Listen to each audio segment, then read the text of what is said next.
नमस्कार। आप सभी के अपने चैनल जय गुरुदेव उत्तराखंड पर एक बार फिर से बहुत बहुत स्वागत है। कामना करते हैं कि आप सभी के परिजन और आपका स्वास्थ्य उत्तम होगा। इसी कामना के साथ बढ़ते हैं आज के अद्भुत क्रमांक की ओर।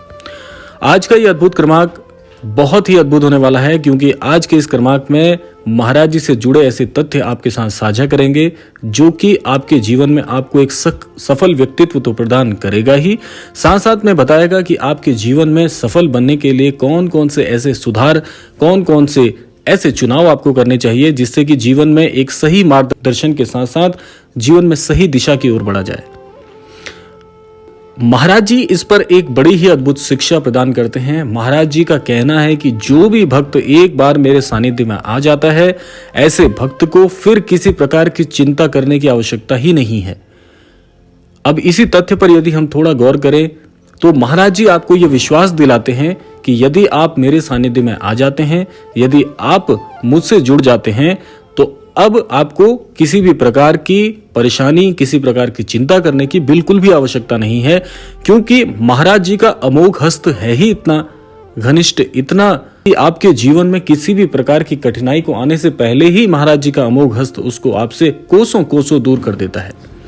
अब हम सब अपने जीवन में क्या गलती करते हैं? हम सफलता प्राप्त करने के लिए कई बार इतने चिंताग्रस्त हो जाते हैं कि अपने जीवन के सभी मूल उसूलों को हम छोड़ देते हैं। अब आप अपने जीवन पर एक बार नजर डाल के देखिए कि जीवन में क्या आप मेहनत नहीं करते? क्या आप किसी अन्य व्यक्ति से कम सक्षम हैं?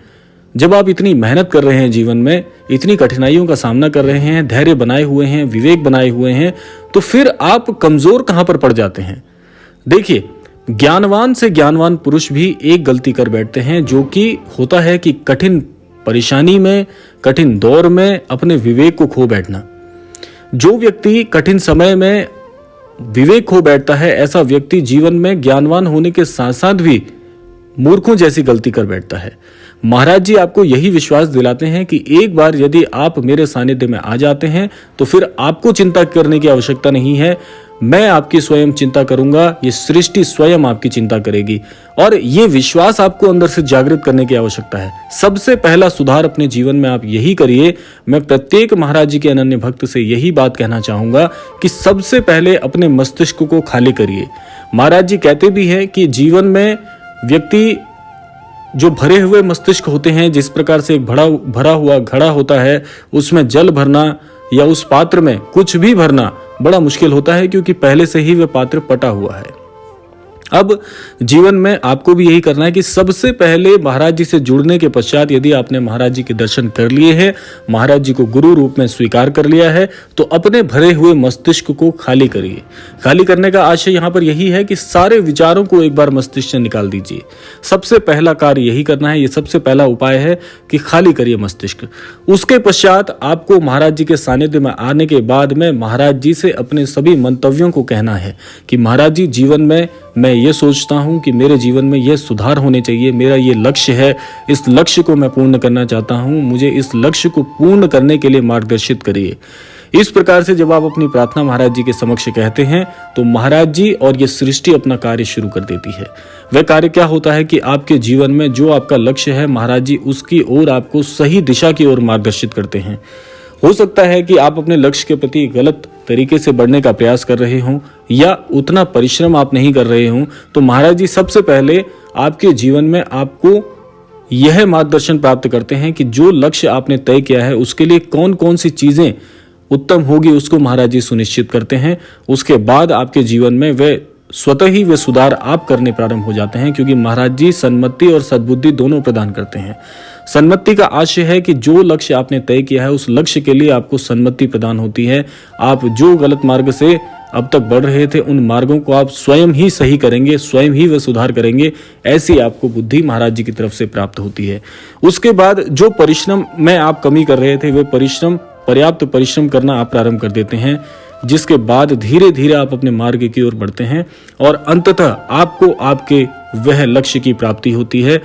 तब जाकर आपको महाराज जी की अनुभूति होती है कि महाराज जी के सानिध्य में जाने के बाद मेरे जीवन में ये उक्त चमत्कार हुआ, जो मैंने सोचा था मैंने वह प्राप्त कर लिया। तो इस प्रकार से होता है आपके जीवन में परिवर्तन।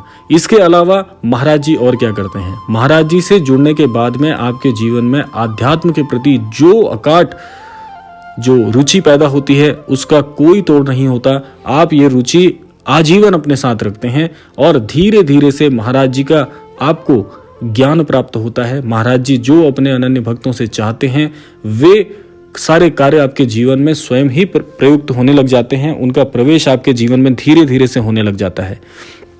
और वे कौन कौन सी चीजें होती हैं जो आपके जीवन में अवतरित होती हैं? सबसे पहली बात होती है कि इस समाज को आप सही नजरिए से देखना प्रारंभ कर देते हैं। आज जिस आधुनिक युग में हम रह रहे हैं, हमारे पास स्वयं के जीवन के अलावा किसी और के लिए सोचने का समय नहीं है। आज आप अपने जीवन पर नजर डाल के देखिए तो आपका एक एक मिनट, एक एक क्षण आपका बटा हुआ है हर कार्य के प्रति। लेकिन महाराज जी से जुड़ने के पश्चात आपके जीवन में आपको इतनी बुद्धि प्राप्त होती है कि आप क्षण क्षण का सदुपयोग करना प्रारंभ कर देते हैं।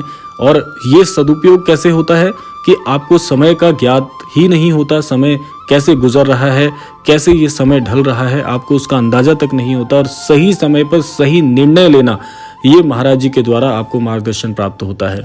और जो व्यवस्थाएं आज आपके जीवन में नहीं बन पा रही है ना, जैसे आप देख रहे होंगे कि आप महाराज जी के दर्शन करने के लिए ललायत तो हैं।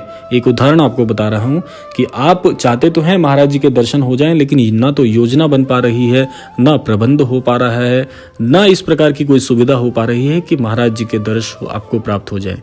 लेकिन होगा क्या कि जब आप महाराज जी से जुड़ेंगे उसके बाद महाराज जी स्वयं ही आपके लिए सारा प्रबंध कर देंगे। आप महाराज जी के दर्शन करना आना चाहते हैं, आप घर बैठे बैठे अर्जी लगा रहे हैं महाराज जी से, मन में ही कह रहे हैं कि महाराज जी आपके दर्शन की बड़ी लालसा हो रही है, आपके दर्शन की बड़ी इच्छा हो रही है कि आप प्रबंध कर दीजिए। जब आप इस प्रकार से घर बैठे बैठे भी प्रार्थना करेंगे तो आप पाएंगे कि कुछ ही दिनों में आपके लिए सारी व्यवस्था हो गई है। जो धन की आवश्यकता होती है वह उक्त धन आपके पास आ जाता है।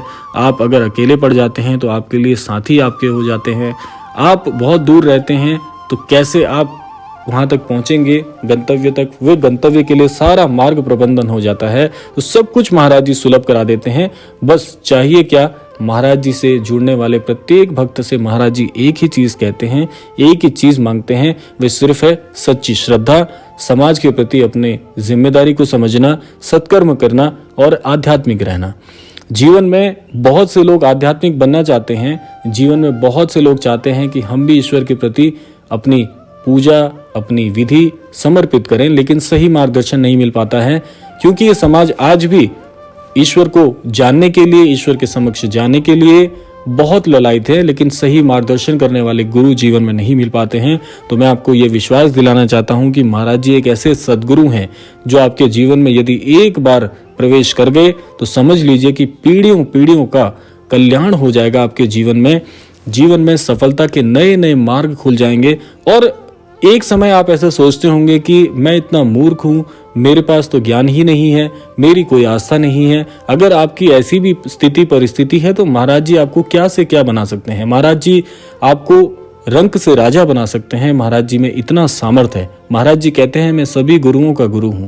तो आप सोचिए कि ऐसे सद्गुरु यदि आपके जीवन में एक बार प्रवेश कर जाएं तो जीवन में क्या कुछ सुलभ नहीं है, सब कुछ आपको प्राप्त हो सकता है। महाराज जी से जुड़िए, महाराज जी के ज्ञान को अपने जीवन में प्रयुक्त करिए। और आध्यात्म और हमारे सनातन धर्म के धर्मशास्त्र भी हमको ये सिखाते हैं कि जीवन में जो व्यक्ति धर्म के अनुसार अपने जीवन का यापन करते हैं, ऐसा व्यक्ति समाज के लिए और ईश्वर की नजरों में बहुत बड़ा उदाहरण बनकर जीवन में अवतरित होता है। तो यह था आज का अद्भुत क्रमांक। आशा करते हैं आज के क्रमांक से आपको अवश्य ही कुछ सीख प्राप्त हुई होगी। आशा करते हैं इन सीखों को अपने जीवन में आप धीरे धीरे प्रयुक्त कर महाराज जी के समक्ष, महाराज जी के सानिध्य को प्राप्त कर पाएंगे। इसी कामना के साथ विदा लेने का समय आ गया है। और आज भी महाराज जी से यही प्रार्थना करूंगा कि सभी को आध्यात्म की जानकारी प्राप्त हो, सभी का कल्याण हो, सनातन की जय हो और विश्व का कल्याण हो। इसी कामना के साथ विदा लेते हैं। मिलते हैं अगले क्रमांक में। तब तक के लिए जय श्री राम, जय गुरुदेव, जय उत्तराखंड।